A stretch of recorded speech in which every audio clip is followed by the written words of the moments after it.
Mayor, hindi pa po naka-full blast ang El Nino pero ilang mga barangays na po ang nakakaranas ngayon ng hindi walang tamang supply. Ano pong take natin? Tama yun. No? Kaya nga meron tayong El Nino Summit na gagawin at nagkaroon na tayo ng PIDRA, Pre-Disaster Risk Assessment.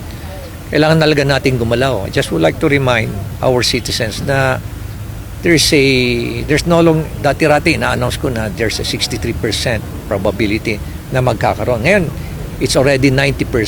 Definitely, magkakaroon talaga ng El Nino from starting July or probably earlier hanggang September. And there will be an 83% probability na talagang mag-extend pa yan hanggang December or probably first quarter. Kaya talagang kailangan natin din magtipid. No?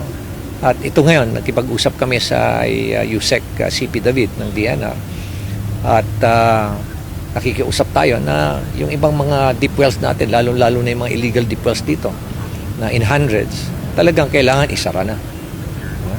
Lalo-lalo na yung yung unregulated at walang hindi compliance sa sanitation. Kailangan maisara na. So, yun ang commitment niya sa atin 2 weeks ago. Natutulog talaga siya. At pagagalawin talaga niya yung National Water Regulatory Board. For the meantime, tuloy-tuloy naman yung deep wells natin. At ito nga yung ginagawa nating itong rainwater catchment basin sa Buyog Watershed. We terminated yung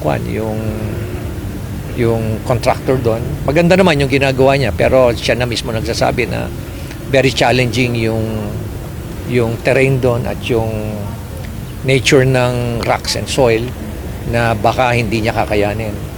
Kaya siya na mismo ang umatras.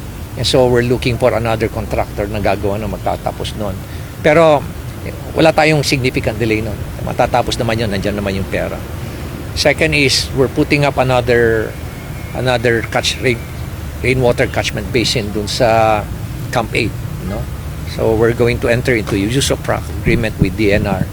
In principle, na rin, meron tayong favorable endorsement na rin kay USEC CP David.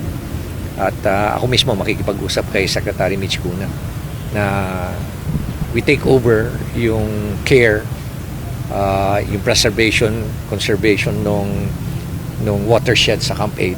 And at the same time, doon tayo maglalagay ng catchment basin. Initially, makakakuha ako ng 90 million. From 80 million to 90 million na pondo para doon for this year.